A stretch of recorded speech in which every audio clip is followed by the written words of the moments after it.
네, 여러분 한 주 동안 잘 지내셨죠? 네, 날씨가 추워졌는데요. 네, 오늘 우리가 살펴볼 말씀은 고린도전서 1장 10절부터 17절까지예요. 우리 한번 나눠서 읽어볼까요? 제가 먼저 읽겠습니다. 형제들아, 내가 우리 주 예수 그리스도의 이름으로 너희를 권하노니 모두가 같은 말을 하고 너희 가운데 분쟁이 없이 같은 마음과 같은 뜻으로 온전히 합하라. 내 형제들아, 그리스도의 이름으로 너희에 말이 내게 들리니 너희 가운데 분쟁이 있다는 것이라.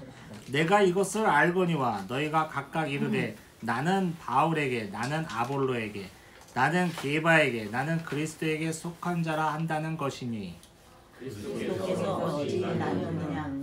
바울이 너희를 위하여 십자가에 못 박혔으며 바울의 이름으로 너희가 세례를 받았느냐. 나는 그리스도와 가이오 외에는 너희 중 아무에게도 내가 세례를 베풀지 아니한 것을 감사하노니 이는 아무도 나의 이름으로 세례를 받았다 말하지 못하게 하려 함이라. 내가 또한 스데바나 집사람에게 세례를 베풀었고 그 외에는 다른 누구에게 세례를 베풀었는지 알지 못하노라. 그리스도께서 나를 보내시는 세례를 베풀게 하려 하심이 아니요 오직 복음을 전하게 하려 하시노되 말의 지혜로 하지 아니함은 그리스도의 십자가가 헛되게 하지 않게 하려 함이라. 아멘. 네, 여러분, 오늘 본문 10절부터 이제 고린도전서 본격적인 내용에 들어갑니다. 여태까지 우리가 살펴본 것은 편지글에 있는 중요한 형식 중에 하나죠. 인사말이 초반에 있었고요. 그 다음에 지난주에 살펴보았던 것처럼 고린도 교회를 위하여 내가 이러이러 감사하다라는 또 내용이 있었고, 드디어 오늘부터 고린도전서의 핵심적인 본격적인 본문에 들어가는데 첫 주제로 바울이 잡은 것은 뭐냐면 고린도 교회에 있는 뭐죠? 분쟁이에요. 분쟁은 말 그대로 뜻을 나누면 갈라져서 싸운다는 뜻 아닙니까? 갈라져서 싸우는 일이 고린도 교회에 있었어요. 그래서 오늘 본문을 쫙 읽어보니까 고린도 교회에 어떤 파가 있었냐면 뭐예요? 12절에 보니까 바울파가 있었고 아볼로파가 있었고 게바파가 있었고 그리스도파가 있었어요. 여러분, 바울파, 우리가 오늘 고린도전서를 쓴 바울 사도를 말하는 거죠. 또 아볼로, 제가 서론 시간에 말씀드렸나요? 엄청난 웅변가이면서 엄청난 학식을 갖고 있는 복음 교사예요. 아볼로파가 있었고, 게바는 누굽니까? 베드로파가 있었고 그리스도파가 있었어요. 우리 한국 교회에 너무 흔한 이야기죠. 우리 한국 교회도 늘 파가 있죠. 담임 목사파, 부목사파, 장로파에서 너무나 안타까운 얘기인데 그런 파가 없는 교회를 찾을 수 없을 정도로 우리가 파랑 친해. 우리 교회가. 그래서 딱 보니까 고린도 교회도 이런 일이 일어났구나. 왜 이런 일이 일어났을까? 오늘 본문을 쫙 읽어보니까 어떤 이유 때문에 그러냐면은 나는 아볼로에게 세례를 받은 사람이다. 나는 바울에게 세례를 받은 사람이다. 나는 게바에게 세례를 받은 사람이다 라면서 자신의 세례를 준 세례자가 뛰어나다 보니까 교회 내에서 너무 역량이 있다 보니까 나는 바울에게 받았잖아. 넌 뭐야? 나는 안성민 목사님한테 받았는데. 누구야 그 사람이? 이런 일이 벌어진다는 거예요. 세례를 누구에게 받았냐에 따라서 자신의 영광이 되고 자신의 공로가 되고 자신의 자랑이 된다는 거예요. 그로 인해서 다른 사람에게 세례를 받은 사람을 멸시하고 시기 질투하는 내용이 오늘 본문에 나와 있어요. 그래서 사도 바울이 그런 소식을 들은 거예요. 들으니까 아하, 내가 가만히 있을 수 없구나 해서 오늘 고린도전서를 쓰게 된 겁니다. 그런데 우리가 알아야 할 게 있어요. 뭐냐면 지금 우리가 생각해 볼 때 아니 세례를 누구한테 받은 게 뭐 그렇게 중요하냐 싶을 수 있어요.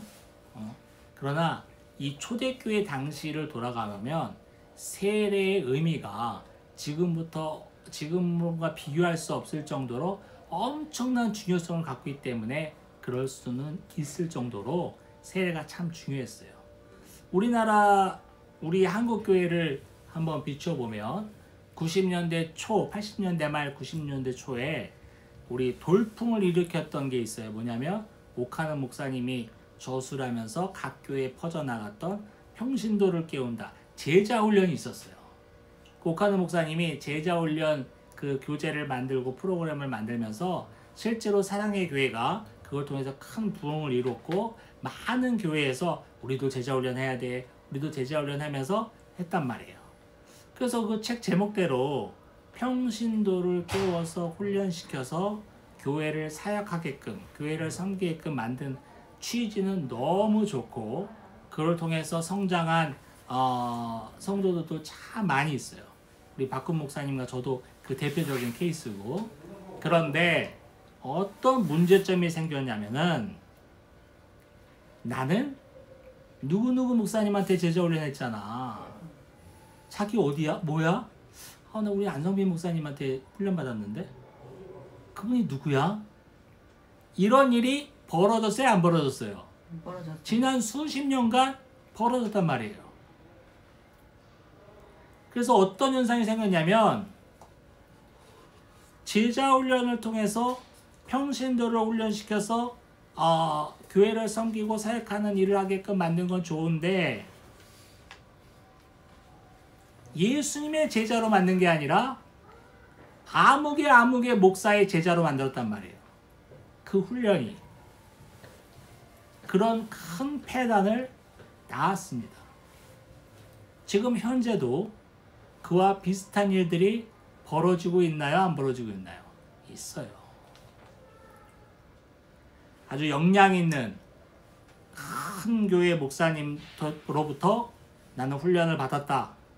거기 훈련 코스 몇 기 출신이다. 이런 게 자랑이 되고 영광이 되고 그러면 그렇게 훈련받았으면 열심히 교회를 섬기면 좋은데 그렇지 않은 사람을 배척하고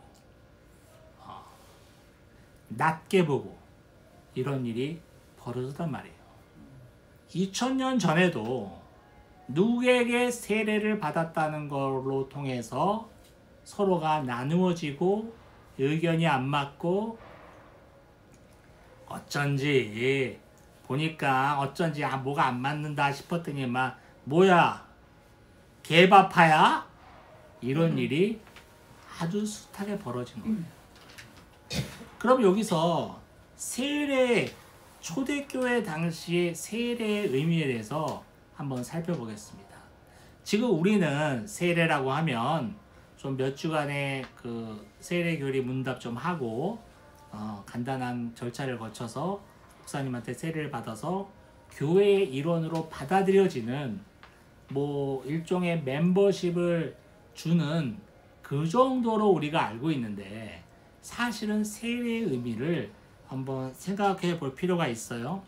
초대교회는 세례를 어떻게 생각했냐면 사도행전 2장을 보면 나와 있는데 여러분 사도행전 2장은 뭐가 나와 있냐면 오순절 다락방 사건이 나와 있어요. 그래서 성령을 받은 사람들이 각기 자기네 고향 방언으로 막 기도하고 그러니까 옆에 있는 사람이 뭐라고 그래요? 저들이 대낮부터 취했다 그래요. 그러니까 사도 베드로가 딱 1장 연설합니다. 설교를 합니다. 저들은 지금 낮이니까 취한 게 아니라 하면서 설교를 하는데 그 유명한 설교를 하는데 그 유명한 설교의 내용은 뭐냐면 너희들이 죽인 예수가 다윗과 구약에서 그토록 노래하던 메시아였다. 하나님의 아들이었다라는 것을 설교하면서 막 울분을 토하면서 설교하죠. 그러니까 사람들이 설교를 듣고 어떡하면 좋냐, 정말 우리가 죽인 게 메시아였냐, 하나님의 아들이었냐 하면서 어찌할꼬 하면서 막 마음의 갈등을 일으키고 난 다음에 사도행전 2장 37절 38절에 이런 구절이 있습니다. 여러분 주보 뒤에 있어요. 그들이 이 말을 듣고 마음에 찔려 베드로와 다른 사도들에게 물어 이르되 형제들아 우리가 어찌할꼬 하거늘 베드로가 이르되 너희가 회개하여 각각 예수 그리스도의 이름으로 세례를 받고 죄 사함을 받으라. 그리하면 성령의 선물을 받으리니. 자, 여기서 베드로가 한 말을 살펴보면 너희가 회개하여 예수 이름으로 세례를 받고 죄 사함을 받으라 이렇게 나와 있어요. 우리 현대교회에서 생각하는 세례랑 다르죠. 새 신자가 왔습니다. 교리 문답을 끝내서 목사님한테 세례 받았어요. 그 세례 받은 사람 오고 우리가 일반적으로 생각할 때 죄 사함을 받았다고 생각해요, 안 해요? 그렇게까지 생각하기는 어렵죠. 이 구절만 봐도 세례를 받는다는 것이 지금 우리가 생각하는 우리 현대교회가 갖고 있는 그런 상식으로 아는 세례가 아님을 알 수 있어요.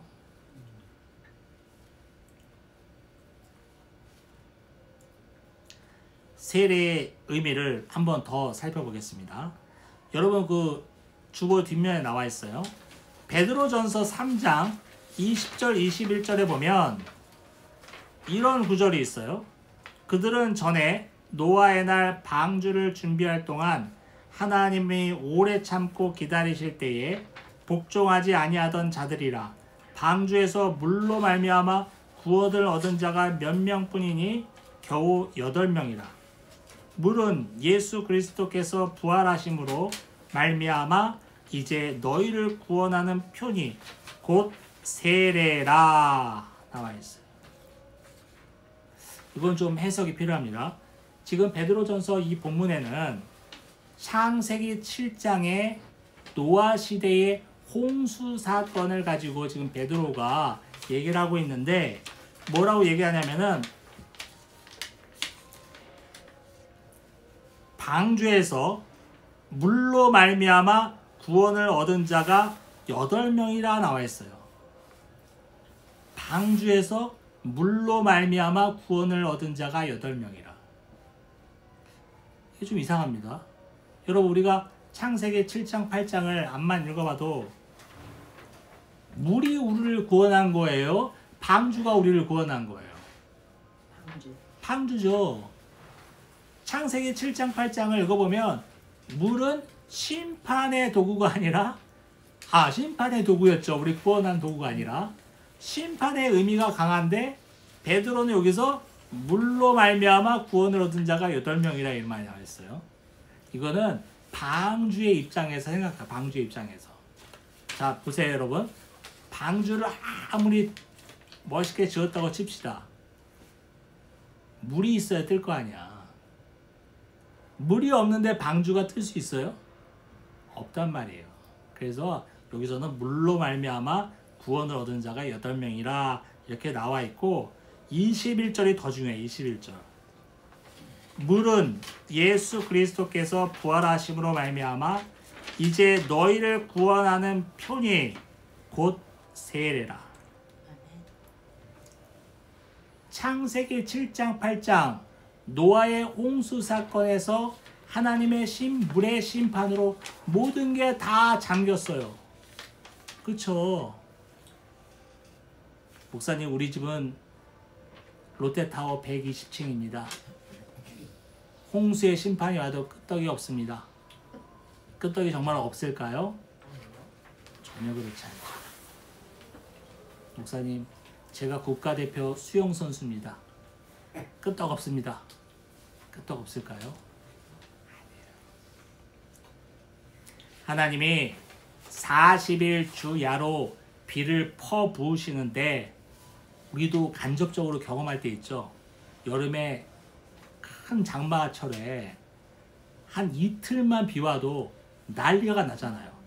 그 이틀도 계속 왔나요? 아니죠. 아무리 장마철이라고 해도 좀 멈췄다가 왔다가 그런 거잖아요. 40일 주야로 쉬지 않고 내려 부으면 지구가 잠기고도 남을 거예요. 우리는 장마철을 통해서 간접적으로 이해할 수 있어요. 노아 시대의 홍수 사건을. 하나님이 물로 모든 것을 쓸어버리셨는데 물이라는 것은 뜨지 못하는 것을 다 삼켜버리는 속성이 있어요. 그래서 4도씨의 물의 밀도를 우리가 비중 1이라는 말을 합니다.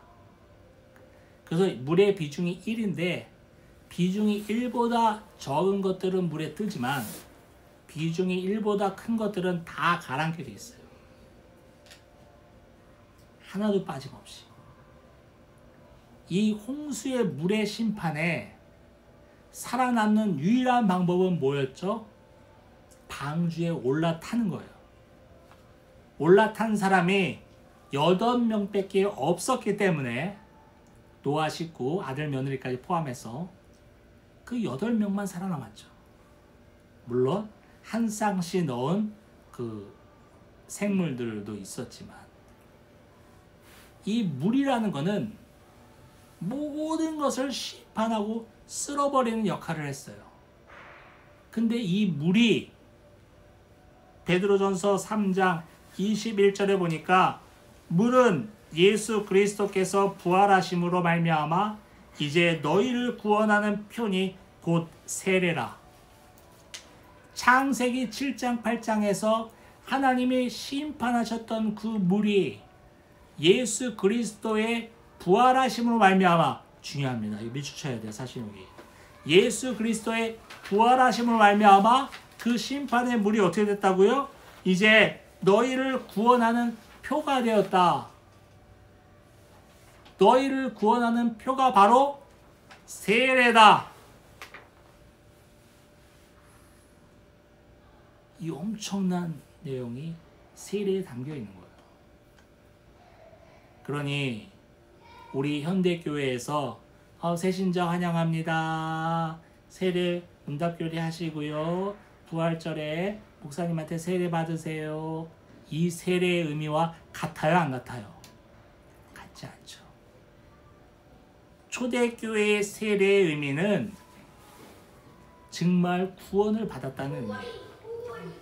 예수 그리스도의 피로 그 사람이 구원을 받았다는 것을 상징적으로 보여주는 게 세례였어요. 그러니 나 아볼로한테 세례 받았잖아. 김 권사님 누구였어요? 개바라고 그랬나? 이런 말이 나오는 거예요. 지금 우리 교회, 우리 현대교회의 현실로 생각하는 세례라면은 그런 파가 생기지 않았겠죠. 사도 바울이 이런 상황 가운데 13절에 아주 명언을 합니다. 13절 같이 읽겠습니다. 시작. 그리스도께서 어찌 나뉘었느냐? 바울이 너희를 위하여 십자가에 못 박혔으며 바울의 이름으로 너희가 세례를 받았느냐? 아멘.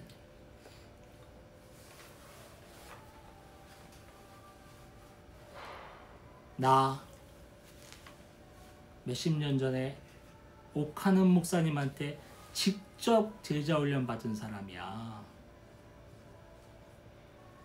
나 아무개 목사님한테 훈련 받은 사람이야. 나 아무개 목사님과 함께 정말 그 목사님의 수족이 되어서 이런 사역했던 사람이야. 여러분, 옥하는 목사님이 저와 여러분의 죄를 대신 지고 십자가에서 죽으셨습니까? 우리 담임 목사님이, 우리 부목사님이 저와 여러분의 죄를 대신 지고 십자가에서 찢겨 죽으셨냐고요? 어디서 그런 말이 나옵니까? 바울이 얘기하고 있는 거예요. 그래, 니들의 아볼로다, 게바다, 바울이다 난리 치는데 그럼 그들이 너희 죄를 대신 지고 십자가에서 죽었느냐? 물어보는 거예요. 바울이 멋진 표현이죠. 저와 여러분의 죄를 대신 지고 십자가에서 양과 염소의 취급을 받으면서 찢겨 죽으신 분은 예수 그리스도신데 어떻게 우리 입에서 바울파, 아볼로파가 나오냔 말이에요. 저들이 십자가에서 죽었으며 저들의 이름으로 너희들이 세례를 받았느냐?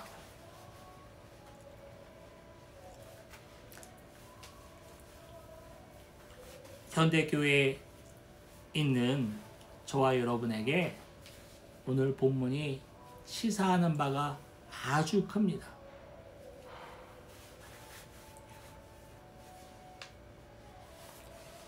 바울은 이것을 예견했는지 모르겠지만 오늘 본문 14절에 보니까 나는 그리스도와 가요 외에는 너희 중 아무에게도 내가 세례를 베풀지 아니한 것을 감사한다고 말하고 있어요.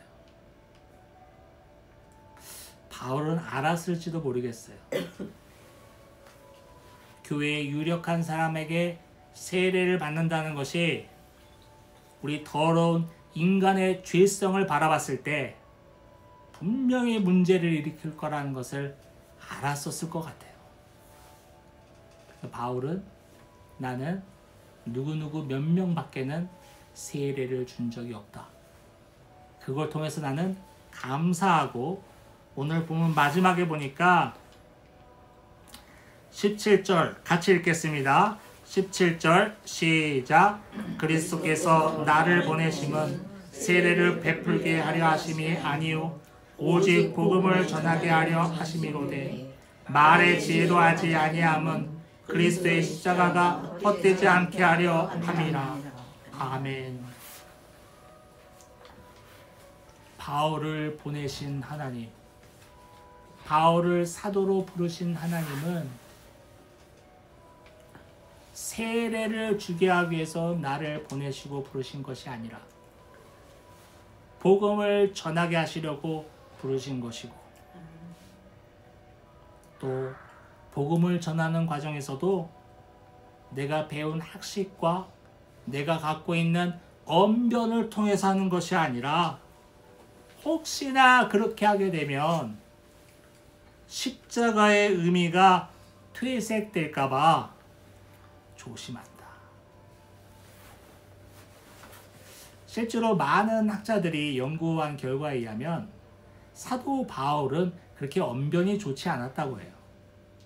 또 바울은 그렇게 인물도 뛰어나지 않았다고 합니다. 그래서 바울을 그린 성화가 있는데 대부분 대머리로 제가 조금 전에 탈모센터 얘기했는데 대머리로 많이 묘사되어 있어요. 그래서 바울은 외모적으로 봤을 때도 그렇게 흠모할 게 없고 학식은 뛰어났지만 언변은 그리 좋지 못했다라고 많은 학자들이 얘기해요. 그러나 그와 달리 오늘 본문에 나왔던 아볼로, 베드로 이런 사람들은 아주 언변에도 뛰어났던 사람이에요. 아볼로는 그때 당시에 최고의 학식과 웅변수를 갖고 있는 사람이었고 엄청난 복음 증거자였거든요. 그래서 수많은 사람이 따라다녔고 그를 통해서 이렇게 오늘 고린도 교회가 갈라지는 원인을 제공하기도 했습니다.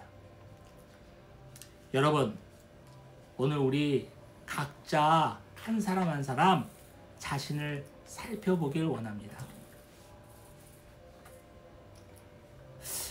나는 이 목사님 설교 너무 좋더라고. 난 이 목사님 너무 좋더라고.